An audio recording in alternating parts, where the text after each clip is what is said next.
Today we are doing week 17 and week 18, and once again I did not mean to combine these into one video, but things have been a little crazy around here, and so that is what we're doing today. So for week 18, the Bump app says that baby is the size of an artichoke. He or she is 5.59 inches and 6.70 ounces. Baby's twisting, rolling, punching, and kicking, and is big enough that you might be able to feel him or her doing it. My body at 18 weeks, baby kicks, they're getting stronger, swollen feet and or hands, back aches, leg cramps, varicose veins, trouble sleeping, and increased pressure on the veins in your nose that might cause nosebleeds. So for week 17, it really wasn't all that bad that I can really remember. I didn't really write anything down saying that week 17 was all that bad, really. I started feeling a lot better. I wasn't super exhausted. I wasn't super stressed out, anything like that. I don't really think there was a whole lot to report on week 17, which is why I didn't really make the video, because it really would have been maybe 2 minutes long, maybe, if that. So, yeah, week 17, there really just wasn't a whole lot. I did make a little, I've been doing my little pictures that I do of my belly, and so let's see what I put for week 17. Yeah, I put no cravings, no symptoms. My blood pressure was low, and I'm not feeling any movement yet. So week 17 really wasn't too super exciting, other than the fact that I did have lower blood pressure, but other things are, goofing up too. So even though my blood pressure is low, there's other things going on that are just out of whack. So anyway, in week 18, I did have a doctor's appointment. So my blood pressure was low there. It was actually 110/69.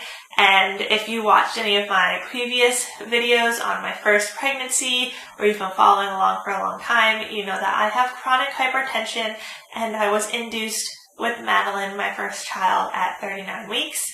And so I'm actually already scheduled to be induced with this pregnancy, but my blood pressure was better. So 110/69 is a lot better than the day that I was induced with Madeline, which was 200 and something over 100 and something. It was like 215/120 or something. I'm not even kidding. I was going to die that day. It was so high, and they were freaking out and panicking. It was really bad. So anyway, I ended up being induced with her because of my hypertension and risk for preeclampsia. Now they are also monitoring me for preeclampsia this time around, and although my blood pressure is low right now, my urine protein and my creatinine are higher than last time, so it's kind of this giant mix of weird things that I still have a very high risk of getting preeclampsia, so we'll see how that goes. As far as other symptoms, my hips are starting to hurt. Oh my gosh, are they starting to hurt? I've been having hip problems all the time. Another thing, if you've been following along for a while, you know that I have scoliosis, so I do have a hip that usually hurts all the time. It cracks a lot, it pops a lot, makes all these weird sounds. That hip now is starting to hurt very bad, going upstairs, trying to get in bed, just walking all the time, it is hurting. And both of my hips, say that I lay down flat on a hard surface like my wood floor in this room. If I lay down on that and I try to sit up, my hips actually lock. And basically, in order for me to go from a laying position to a sitting position or a standing position, my hips will rotate out of socket and then pop back in socket. It is very, very painful, and I know that it's happening before it happens, basically. So as I'm laying on the ground, I can feel them starting to lock up, and I try to sit up quickly so it doesn't get too bad, but there are times where I literally cannot move one of my legs because my hips will not rotate, if that makes sense. I don't even know if that makes sense, but it's so bad. And I had these problems last time, but not as bad in both of my hips. It was just my right hip. This time it's in both of my hips, and my left hip this time is really, really bad already. So I am slightly concerned about that because I didn't start having these problems until about, I want to say 28 weeks is about when I started having these really bad hip problems. Ironically, they started while I was on vacation last year, and they are now starting. I'm leaving for vacation in 3 days, and they're just now starting. So it's like going on vacation is a sure thing to make my hips act up. Yay! Anyway, the only food craving I really have is Mexican food, and I can't really say that's a pregnancy craving because I crave Mexican food all the time anyways. But, like the other day I just had to have Chipotle. A couple weeks ago, or the weekend or whatever, I needed tacos, so we made tacos. Like, I just want Mexican food. So there's that. I don't have any food aversions, and I haven't had any food aversions this whole time. Last pregnancy, I had a food aversion to spaghetti with marinara sauce, and I come from an Italian family, so that was slightly difficult because when we would go to families' houses, there would be pasta with marinara sauce, and I would try to eat it and try to not look sick before everybody knew I was having a baby, so that was hard. But this time, I haven't had any food aversions. I'm currently not feeling any sickness at all. Feel good. I don't know. I think it's probably about it as far as the symptoms go. I haven't seen any varicose veins. I haven't had any nosebleeds. I have not felt the baby kick. That is one thing. I have not felt the baby kick, and the doctor said that that's fine as long as I start feeling something before 20 weeks.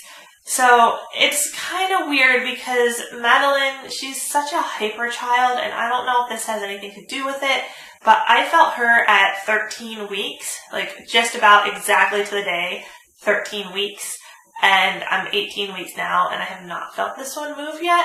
So I don't know, maybe this one's going to be less hyper. We can only hope. But anyway, you know, I've got a baby that sleeps 7 hours in a 24-hour period, and she was hyper since her first ultrasound, really. And this one hasn't really moved. We've seen it stretch out a couple of times in our ultrasounds, but it really hasn't done a whole lot of anything. One thing I guess I can add is that at my doctor's appointment, the heartbeat was 134. So I know everybody is going to go in the comments and say, it's a boy! Because the heart rate is low. Madeline's heart rate was always somewhere in the 170s, 180s, even up to the 190s at some points. So hers was very high.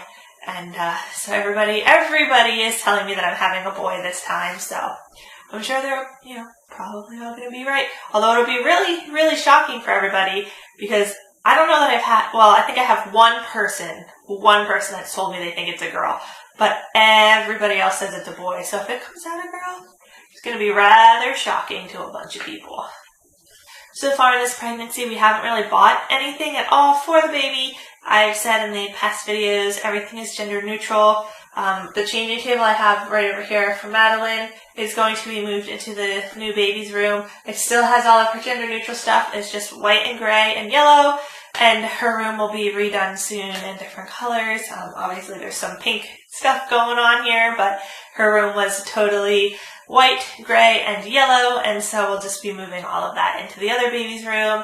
All of our toys, all of our clothes from almost 0 to 6 months are all gender neutral, so we really haven't felt the need to buy anything just yet. One thing we did do, and this was more for Madeline, but we needed to do it for this baby as well, we did just buy Madeline a new car seat. We bought her the Graco Extend-to-Fit car seat, and it was on sale on Amazon, so we figured we might as well snatch it up because that's the one that we want. However, she needs the bigger car seat because the newborn will need the infant car seat, so we are moving her up to the larger car seat. She is 21 pounds, and the car seat that we currently have goes to 30 pounds, so she would probably be fine after this baby is born. However, we don't really need 2 infant car seats at the same time if she fits into the larger car seat. So, and we'll need the larger car seat. We'll need 2 of them eventually anyways. So there's no point in buying 2 infant car seats and then buying 2 of the other car seats. Now, one thing that we did do, we did buy 2 of the Graco Extend-to-Fit, and mostly because A, we're going to need to at some point eventually, and B, right now it's just going to be easier for us to have one in each one of our cars. That way we don't have to take one out, move it to another car, strap it in. There'll just be one in each car, so we can just pick her up, put her in, and go. So that'll be nice, and then when we finally get to the point where the second baby needs one, we already have a second one ready to go.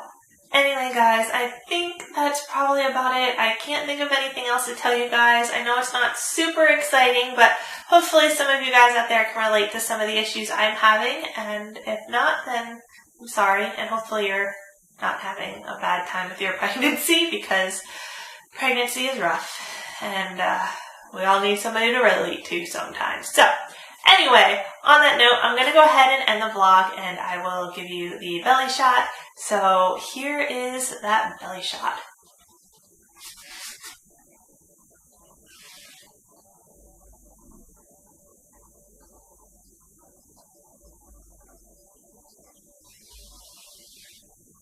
So anyway, guys, thank you so much for watching my weeks 17 and 18 bump date video. If you have any questions or comments or tips, leave them in the comment box down below, and I will see you guys in the next video. Also, don't forget to check out the description box for the link to our daily vlog, where you can watch us every single day in our daily lives, because I know you want to do that, right? Maybe not. We're not that exciting, so I don't know. Go check it out for yourself and see what you think. And I will see you guys next time. Give it a thumbs up, hit the subscribe button, and I'll see you next time.